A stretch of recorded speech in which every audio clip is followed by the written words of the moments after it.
পেছনে যদি যান সেই মৃত্যুকূপ। এরকম ঘটনা বাঙালির জীবনে বহুবার ঘটে জাতিগতভাবে বিভিন্ন সময়টাতে। তো এরকম একটি ক্রান্তিকালে এই সময়টিতে 2026 সনের জানুয়ারি মাসে আমরা এসে পৌঁছে গেছি মূলত আমেরিকার যে মিস্টার ডোনাল্ড ট্রাম্প তার আমেরিকা ফার্স্ট নীতির কারণে। তিনি এই মুহূর্তে তার নিজের অভ্যন্তরীণ রাজনীতি, তার নিজের ব্যক্তিগত কেলেঙ্কারি এবং আমেরিকার যে অর্থনীতি এবং সেই অর্থনীতির দেউলিয়াত্ব এগুলো মোকাবেলা করার জন্য তিনি খুব দ্রুত সম্পদ অর্জন করতে চান। আর সেই সম্পদ অর্জনের জন্য তার কাছে এই মুহূর্তে মনে হয়েছে ভেনেজুয়েলা হলো তার কাছে একটা স্বর্ণের খনি, গোল্ড মাইন। মধ্যপ্রাচ্যের প্রায় সবগুলো দেশই এখন স্বয়ংসম্পূর্ণ, সেখানে যুদ্ধ চেষ্টা করে লাগানো যাচ্ছে না। সিরিয়াতে যে সরকার প্রতিষ্ঠিত হয়েছে বাশার আল আসাদকে হটিয়ে সেখানে মার্কিন সমর্থন ছিল, কিন্তু এখন আবার সেই সরকারকে আনস্টেবল করার জন্য বাশার আল আসাদের সরকারের যে জেনারেল যারা আছেন প্রায় 40,000 সৈন্য তারা আবার যুদ্ধ শুরু করেছে এবং সেখানে মার্কিন যুক্তরাষ্ট্রের কোনো লাভ হবে না, বরং ক্ষতি হয়ে যাবে। ইয়ামেনে যে যুদ্ধটি, প্রক্সি যুদ্ধটি তারা শুরু করেছিল, সেই যুদ্ধ থেকে তারা সরে এসেছে, কিন্তু এখন সেই যুদ্ধ মধ্যপ্রাচ্যের যে বর্তমান রাজনীতি, সেই রাজনীতির কারণে আবার নতুন করে ইয়ামেনে সেই যুদ্ধটা শুরু হয়েছে। মার্কিন যুক্তরাষ্ট্র যে গ্রুপটিকে সমর্থন দিতেন সেই গ্রুপটিকে এখন সংযুক্ত আরব আমিরাত লুফে নিয়েছে।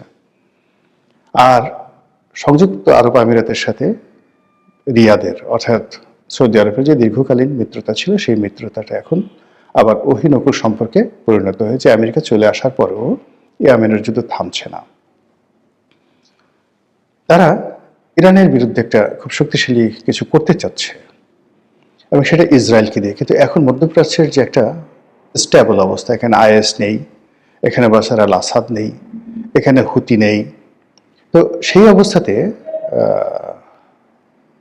এখন যিনি ইসরায়েলের প্রধানমন্ত্রী রয়েছেন মিস্টার নেতানিয়াহু, তিনি কোনো উপলক্ষ পাচ্ছেন না ইরানকে নিয়ে কোনো কিছু করার জন্য।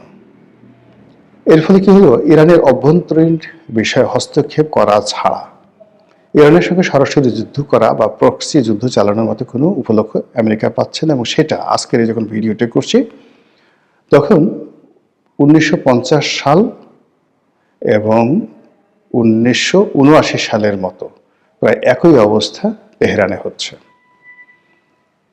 দ্বিতীয় বিশ্বযুদ্ধের আগে এবং প্রথম মহাযুদ্ধের পরে জার্মানির যে অবস্থা হয়েছিল এবং যেভাবে হিটলারের উত্থান হয়েছিল এবং যেখানে জার্মান মুদ্রার পতন হয়েছিল, ঠিক একইভাবে ইরানের যে রুপি বা ইরানের যে মুদ্রা, সেই মুদ্রার দরপতন ঘটেছে।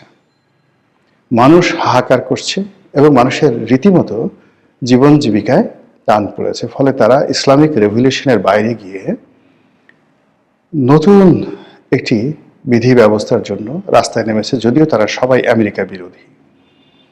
এবং তারা যারা এখন বিদ্রোহ করছে তারা অস্ত্র হাতে, যেটা ইরানিয়ান যে বিপ্লবী বাহিনী তাদের বিরুদ্ধে যুদ্ধ করছে।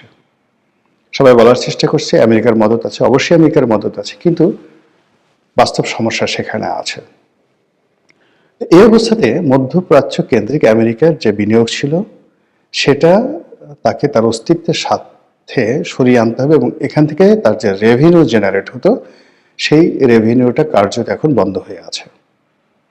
ফলে তাকে যদি বাঁচতে হয় অবশ্যই ভেনেজুয়েলার 21 ট্রিলিয়ন ডলারের সমমূল্যের তেল লাগবে। এরকম মানে আপনি যখন কোনো একটা রাক্ষস তৈরি করবেন, হাতি পুষবেন, তাকে তো খাবার দিতে হবে। এখন আমেরিকার যে সোসাইটি, দ্য প্লিস্টিক সোসাইটি, এবং তারা যে রাষ্ট্রের ব্যয় যে পর্যায়ে নিয়ে গেছে সেখানে তাদের প্রচুর অর্থ লাগবে। যুদ্ধ হোক, সারা পৃথিবীকে মেরে কেটে তছনছ করে হোক, তাদের সেই জিনিসটি লাগবে এবং সেই যুদ্ধ তারা শুরু করে দিয়েছে এখন ভেনেজুয়েলাতে। এরপরে তারা যুদ্ধ করতে চাচ্ছে একদম ইউরোপের সঙ্গে, তারপরে তারা যুদ্ধ করতে যাচ্ছে ভারতের সঙ্গে। এখন আমাদের জন্য যে সমস্যাটা হলো, আমেরিকার বন্ধু হতে হবে অথবা ভারতের বন্ধু হতে হবে। যদি আমেরিকার বন্ধু হই তাহলে ভারতের শত্রু হতে হবে এই মুহূর্তে। এটি বিপদ যদি ডানে যান। আর অন্যদিকে যদি ভারতের বন্ধু হন তাহলে আমেরিকার শত্রু হতে হবে। এবং এখানে গত 17 মাসে আমেরিকা যেভাবে আইএসআই এর মাধ্যমে, পাকিস্তানের মাধ্যমে তাদের বিভিন্ন স্তরে যে একটা অটো ম্যানেজমেন্ট তারা গড়ে তুলেছে, যেটি স্বাধীনতার পরে আমেরিকাটা পারেনি, ভারতও পারেনি। তারা কিন্তু গত 17 মাসে এটা করে ফেলেছে। এখন আমেরিকা এবং পাকিস্তান ইচ্ছে করলেই বাংলাদেশে তাদের যে কোনো একটি গোয়েন্দা নেটওয়ার্ক দিয়ে ভেনেজুয়েলার মতো একটা কাণ্ড এখানে ঘটাতে পারে। অন্যদিকে দিল্লি কিন্তু বসেছিল না। তারা গত 15 বছরে যেভাবে চোখ বুজে শেখ হাসিনার উপর নির্ভর করে তাদের অনেক কার্যক্রম তারা বন্ধ রেখেছিল, অনেক ব্যাপারে ঢিলেমি দিয়েছিল। এর কারণ হলো হুকুম দিলেই হয়ে যায়, সেখানে তো তাদের নিজেদের কোনো বিনিয়োগ করার দরকার পড়ে না। সেই কাজগুলো দিল্লি করার পরে যখন তাদের পুরো পররাষ্ট্রনীতি, কূটনীতি, তাদের যে গোয়েন্দা তৎপরতা বাংলাদেশকে ঘিরে সব কিছু মুখ থুবড়ে পড়ে যায় 2024 সালের আগস্ট মাসে। এর ফলে কি হলো, দিল্লিতে তোলপাড় শুরু হয়ে যায়। নরেন্দ্র মোদী সরকার, তার পররাষ্ট্র বিভাগ, তার সামরিক বিভাগ, বেসামরিক বিভাগ, সীমান্ত বাণিজ্য, সীমান্ত নিরাপত্তা সব মিলিয়ে তছনছ অবস্থা। তো সেখান থেকে তারা বাংলাদেশকে ভয় দেখিয়ে, তাপ দেখিয়ে, চাপ দিয়ে যে সম্পর্কটি স্থাপন করার চেষ্টা করেছিল সেটা আসলে হয়ে ওঠেনি। আবার ডক্টর মোহাম্মদ ইউনূস সরকার প্রথম দিকে ভারত বিরোধিতা করেছে, পরবর্তীতে যখন ভারতের বন্ধু হতে চেয়েছে তখন আবার ভারত ঘাড় বাঁকা করেছে। আর এখন এমন একটা অবস্থা হয়ে গেছে অ্যাট দিস মোমেন্ট 2026 সালের জানুয়ারি মাসে আমেরিকা এবং ভারত তাদের সর্বোচ্চ আকর্ষণ দিয়ে, এটাকে আপনি গ্র্যাভিটি বলতে পারেন বা মহাকর্ষণ শক্তি বলতে পারেন, এটা দিয়ে এখন বাংলাদেশকে টানবে তাদের পক্ষে। এবং সেই পক্ষে টানার জন্য যত রকম অনার সৃষ্টি তাদের করা দরকার, যেটি উভয় দেশই এই ব্যাপারে কিন্তু যথেষ্ট পটু। ভারত তাদের প্রতিবেশীর উপরে নানা সময় প্রভাব বিস্তার করতে গিয়ে সে সকল দেশে যুদ্ধ লাগিয়ে দিয়েছে। যেমন ধরুন নেপালে, শ্রীলঙ্কাতে।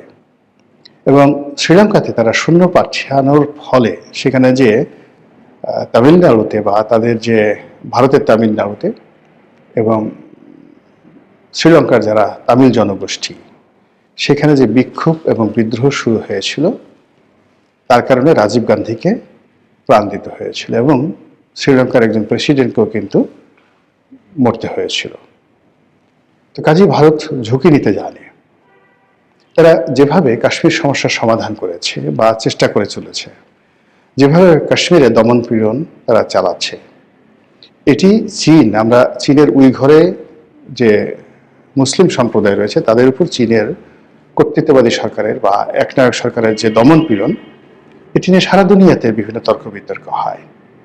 কিন্তু কাশ্মীরে ভারত যে কাজগুলো করে যাচ্ছে, সেই কাজের ব্যাপারে ভারতের ভিতরে এবং ভারতের বাইরে হোয়াট এভার মেবি যা কিছু হোক না কেন, ওটা ভারত ড্যাম কেয়ার। ভারত এই যে কিছুদিন আগে সেখানে যে সামরিক অভিযান চালিয়েছিল, যেখানে প্রায় 8 লাখ সৈন্য, কল্পনা করতে পারেন 8 লাখ ভারতীয় সৈন্য সেখানে কাশ্মীরে তারা মোতায়েন করেছিল। তো এরকম তারা যখন সিকিম দখল করেছিল, হায়দ্রাবাদের নিজামকে তারা ক্ষমতাচ্যুত করেছিল, তারা যে সময়টাতে পাকিস্তানের সাথে যুদ্ধ করেছিল, একটি বারের জন্য কিন্তু তারা নীতি নৈতিকতা বা সারা দুনিয়া কি বলল তারা চিন্তা করেনি। এমনকি 1971 সনে যখন বাংলাদেশে তারা অপারেশন চালালো, পাকিস্তানের সঙ্গে যুদ্ধ বাঁধিয়ে দিল এবং যেভাবে বাংলাদেশের মুক্তিযুদ্ধে তারা প্রথমে লজিস্টিক সাপোর্ট দিল, তারপরে সমর্থন দিল, এরপরে স্বীকৃতি দিল, এরপর নিজেরা সরাসরি যুদ্ধে জড়িয়ে পড়ল। আপনি এরকম দ্বিতীয় কোনো রাষ্ট্র গত 70 বছরে পৃথিবীতে ফর্ম হয়েছে যারা যুদ্ধ করতে গিয়ে একটা মিনিট চিন্তা করে না, এরকম একটি রাষ্ট্র ভারত। আমেরিকা সে তুলনায় রাশিয়া কিন্তু বা মিস্টার পুতিন অনেকটা লিবারেল, অনেকটা লিবারেল।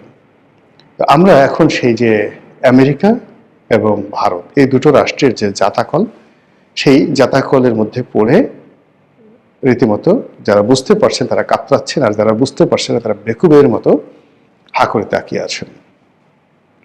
আর এই সময়টিতে একটা দেশের অর্থনীতি যেরকম থাকা দরকার, রাজনীতি যেরকম থাকা দরকার, এরকম একটা পরিস্থিতিতে ন্যূনতম একটা স্ট্যান্ডার্ড থাকলে এগুলো মোকাবেলা করা যায়। যেমন ধরুন, একজন প্রেসিডেন্টকে ধরে নিয়ে যাওয়া হয়েছে, কিন্তু ভেনেজুয়েলার প্রশাসন ভেঙে পড়েনি।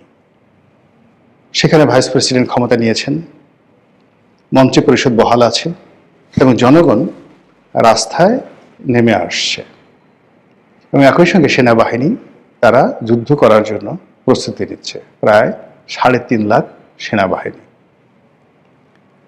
তো কাজেই সেই যে ভেনেজুয়েলার যে অবস্থা হয়েছে, এর যদি 100 ভাগের 1 ভাগ বাংলাদেশে ঘটে, বাংলাদেশের ডক্টর মোহাম্মদ ইউনূস, শেখ হাসিনা, তারেক জিয়া বা এদের কাউকে ধরে নেওয়ার দরকার নেই আমেরিকার। এখান থেকে যদি যে কোনো একটা সাধারণ মানুষকে শুধু প্রকাশ্যে ধরে নিয়ে যায়, এতে বাঙালির যে কম্পন শুরু হয়ে যাবে, বাঙালির যে ভয়, মানে যারা সীমান্ত পাড়ি দিতে পারবে তারা তো সীমান্ত পাড়ি দিবে, আর যারা পাড়ি দিতে পারবে না তারা বলবে বেঁচে থাকার চেয়ে বঙ্গোপসাগরে ডুবে মরা অনেক অনেক নিরাপদ, এবং তারা সেই কাজটি তারা করবে। বাঙালি যখন খুব রাগ হয় প্রবল বেগে তারা ছুটতে থাকে, আর যখন তারা ভয় পায় প্রবল বেগে তখন তারা পিছু হটতে থাকে। 1971 সনে 7.5 কোটি বাঙালি। তো চিন্তা করুন যে 7.5 কোটি বাঙালি 25শে মার্চ তারিখে পাকিস্তান অপারেশন সার্চলাইট চালালো, অর্থাৎ রাজারবাগে হত্যাকাণ্ড চালালো। আর ওই দিন 1 সপ্তাহ থেকে 15 দিনের মধ্যে 1 কোটি লোক বাংলাদেশ ছেড়ে তারা পালিয়ে গেল। এর মধ্যে ওই সময় যে ভিডিও চিত্রগুলো আপনি যদি দেখেন, একেবারে নিতান্ত দরিদ্র, কিচ্ছু নেই, শুধু প্রাণটা ছাড়া। আর বয়স এমন যে যাকে মানে হাঁটতে পারে না, লাঠি ভর, এরকম মানে বয়স্ক মানুষের তো কেউ মারে না, কোনো ডাকাতে মারে না। সেই মানুষগুলো দলে দলে ভারতে পালিয়ে গেল, এবং বলা হয়ে থাকে যে ভারতে এই বৃদ্ধ মানুষ, অসুস্থ মানুষ যারা বিভিন্ন ভারতীয় ক্যাম্পে গেছে, ওখানেও লক্ষ লক্ষ মানুষ মারা গেছে একেবারে স্বাভাবিক রোগ শোক এবং স্বাভাবিক মৃত্যুতে।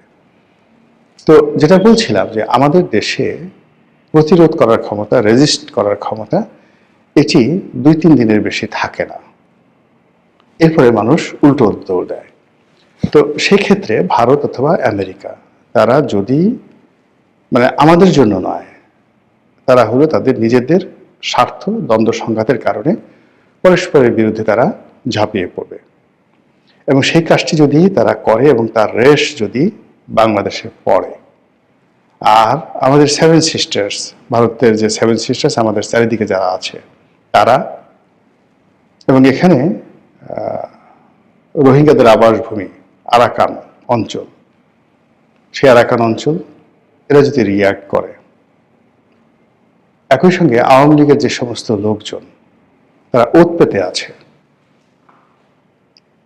যে কোনো একটা সুযোগ পেলে তারা একটা লঙ্কা কাণ্ড ঘটিয়ে ফেলবে, এবং তারা যদি গর্ত থেকে বের হয়ে আসে, সীমান্ত পাড়ি দেয়, কেউ কোনো কিছু সংগঠিত করার চেষ্টা করে, সেটা অপকর্ম বলেন, সন্ত্রাস বলেন, চুরি বলেন, রাহাজানি বলেন, হোয়াট এভার মেবি, পুরো পরিস্থিতি কারোরই নিয়ন্ত্রণে থাকবে না।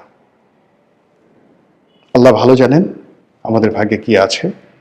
শুধু প্রার্থনা, নিরন্তর তিনি আমাদেরকে তার অপার মহিমা এবং করুণার মধ্যে তিনি রাখুন, তার রহমতের চাদর দ্বারা আমাদেরকে আচ্ছাদিত করে রাখুন। তার রহমত এবং বরকত ছাড়া আমাদের আসলে আর কোনো ভরসা নেই।